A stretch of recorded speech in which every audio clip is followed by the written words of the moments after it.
À Mékhé, la reprise des cours est effective. À l'école élémentaire 3, les instituteurs sont tous présents et les élèves sont au rendez-vous. Le protocole est bien respecté et aucun problème n'est à noter. Monsieur Sall porte la parole de ses collègues. Nous sommes là. On peut dire que les conditions sont réunies. Nous avons des masques, nous avons des solutions alcooliques, nous avons aussi un thermoflash. Les élèves sont là, les collègues sont là, tout le monde est présent. On peut dire dans l'ensemble que vraiment les conditions de reprise sont là. Le protocole est respecté. Tout est au point pour le protocole. Bien sûr, on peut le dire, on peut le dire. Comme je viens de l'énumérer, nous avons tout, nous avons des masques, les élèves ont chacun son masque, les collègues aussi ont chacun son masque. Les solutions alcooliques, comme je l'ai dit tantôt, sont là, le thermoflash est là. On peut dire que grosso modo, le protocole est présent. Tout à fait, mais apparemment, il n'y a pas d'élèves.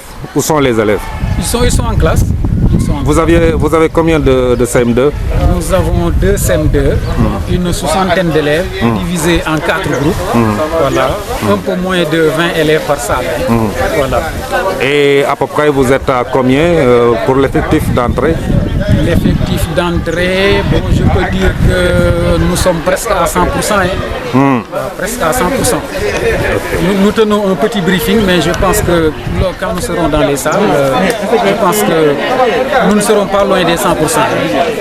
À Mékhé njàng meek njàngale mi mun nañu jàpp rek ne dooraat nañ ko fii ci biir dëkk bi ci bi ñu demee nag école élémentaire 3 gis nañu ne jàngalekat yi ñoom ñëpp ñëw nañu te it élèves yi tamit ñëw nañu ba dugg seen biir classe ñoom li ñu jàpp rek mooy protocole bi respecté nañ ko ndax nag alcogel beeg raxasu meeg masque yi yëpp yemb na ba tax na ñoom jàpp nañ ne daal mbir mi mun naa door.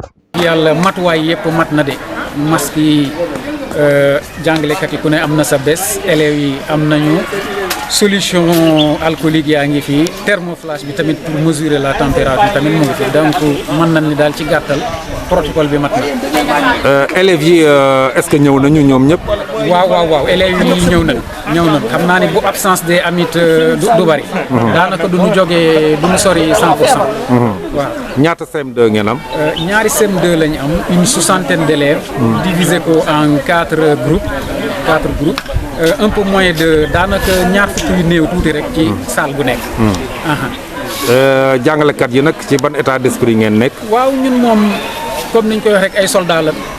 ñun moom jóg leen ñu jóg toog leen ñu toog ñun moom amuñu benn problème. comme ni nga ko gisee nii tout le monde est là. kenn wuutewul ñëpp teew nañ macha allah. L'inspecteur Ibrahima Diagne est satisfait et souhaite retrouver la même situation dans le rural. Pour le moment, ça va. Nous venons de commencer. Nous n'avons fait qu'une école. Mais je crois que la situation, en tout cas, est promettante. Parce que là-bas, on a trouvé les enseignants, le directeur et les élèves en cours en train de faire une leçon de vie. Pour sensibiliser encore les enfants, pour les rappeler en tout cas les gestes barrières, pour en tout cas sauvegarder la santé et goûter la pandémie en dehors de l'ère de travail. Est-ce que vous avez bon espoir que les cours vont reprendre définitivement à partir de cette date? Oui, pour le moment, nous sommes dans la commune. Dans la commune, je crois qu'il y a moins de problèmes. Mais il faut quand même visiter un peu la zone rurale pour voir est-ce que réellement les conditions s'y prêtent.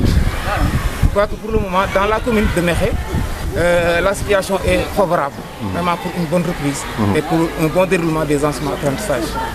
Inspecteur Ibrahima Diagne moom day gis na ne nee na daal li nga xam ne gis na ko dal na xelam wante nag dañoo nekk ci biir dëkk bi mu ngi ñaan rek lii nga xam ne fekk nañ ko fii ci école 3 ak yenn école yi nga xam ne jot nañ faa jaar ñu gis même situation bi ci école yi nga xam ne ñoom ñoo nekk ci biir kaw gi.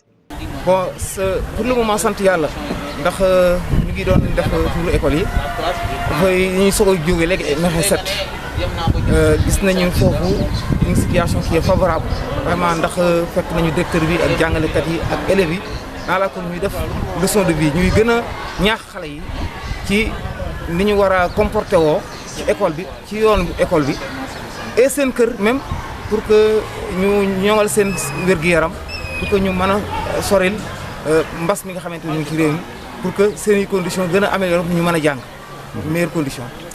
Est-ce que sa xel dal na jàpp nga ne fi mu nekk nii njàng mi dina dooraat bu baax. waaw pour le moment ñu ngi ci dëkku taax yi comme dëkku taax la ñu nekk xëy na ñoom ñoo gën a néew ay problème donc fii moom suñu xel dal na fi ñu ngi war a jógee fii nag bu ñu génnee la commune de Mékhé xëy na dañ dugg ci àll bi tuuti dañ dugg vers la commune de Koul xëy na dem Mérina Dakhar jëm côté Pekes il faut nag ñu visiter àll boobu xam ba xam ndax mbir mi fépp daal vraiment conditions yi am na réaliser wu na pour que ñu mën a réussir la bonne reprise des enseignements apprentissages. Au lycée Mourad Ndao, même situation, un motif de satisfaction. Le protocole est bien respecté. Madame Gaye, proviseure du lycée, se dit très optimiste et aucun problème n'est à signaler. Donc j'ai une très bonne appréciation en tout cas pour le premier jour. Tous les professeurs qui devaient être là à 9h sont venus. Au niveau des élèves également, nous avons constaté que presque la majeure partie des élèves sont là, même si on a eu à enregistrer quelques absents. Pour le dispositif sanitaire, tout a été mis en place depuis hier. Donc les élèves ont pu, dès qu'ils sont venus, se laver les mains, être thermoflashés, de telle sorte que donc ils ont pu regagner les salles sans problème. Donc là, je viens de faire le tour des salles. La distanciation physique est respectée. Un élève par table, assis en zigzag. Et nous venons de terminer la distribution des masques que nous avons remis aux élèves, 3 masques pour chaque élève et 3 masques pour chaque professeur. Et là, les cours se déroulent normalement. Donc apparemment, le protocole est bien respecté ici à Mékhé. Le protocole est bien respecté à Mékhé. Vraiment, nous n'avons aucun problème pour le moment. Et au niveau des effectifs, vous avez combien de terminales? Nous avions normalement 7 terminales et aujourd'hui nous nous retrouvons avec 16 classes de terminales.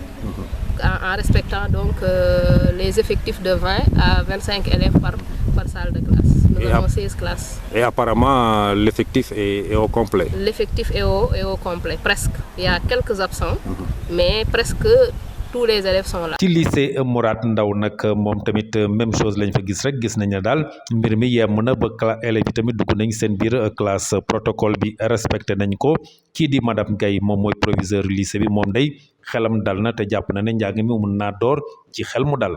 reprise bi moom sunu xel dal na liñ ci doon ragal yëpp gisuñu ko ndax ba ñu ñëwee tey ci suba gis nañ ne prof yi waroon am cours yëpp ñëw nañ à 9h élèves yi it léegi lañ def tour salle yi gis nañ presque élèves yëpp ñëw nañ même bu dee am na tuuti absent bëriwul.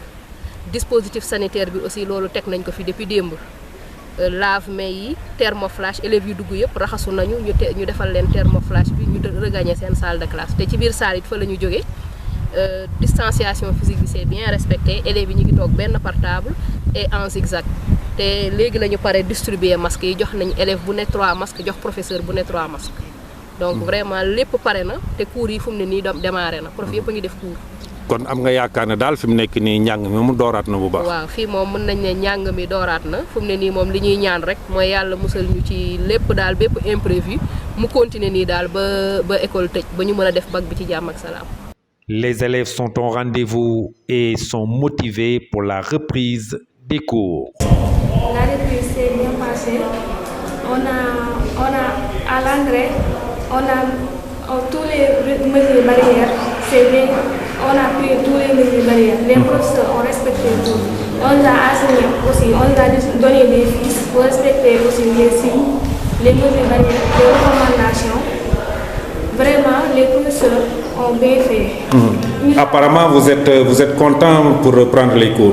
Oui, on est bien content de reprendre les cours parce qu'on a passé des vacances et ça nous a perturbé. Reprendre les cours, c'est une bonne chose pour nous.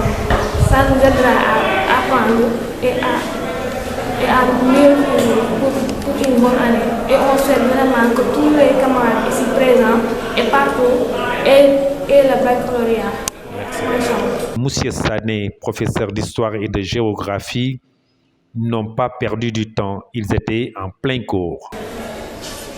La reprise des cours a été vraiment saluée.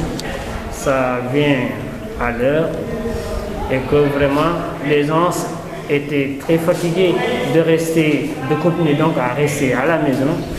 Donc c'est venu au bon moment et j'espère bien que nous pourrons terminer en beauté l'année. Est-ce que le protocole est bien respecté ici au lycée? Tout à fait, le protocole est respecté à la lettre. Donc il n'y a pas de manquement, tout a été respecté. kii di monsieur Sané professeur histoire et géographie moom day jàpp na ne daal mbir mépp yem na tey te njàng mi mun naa door.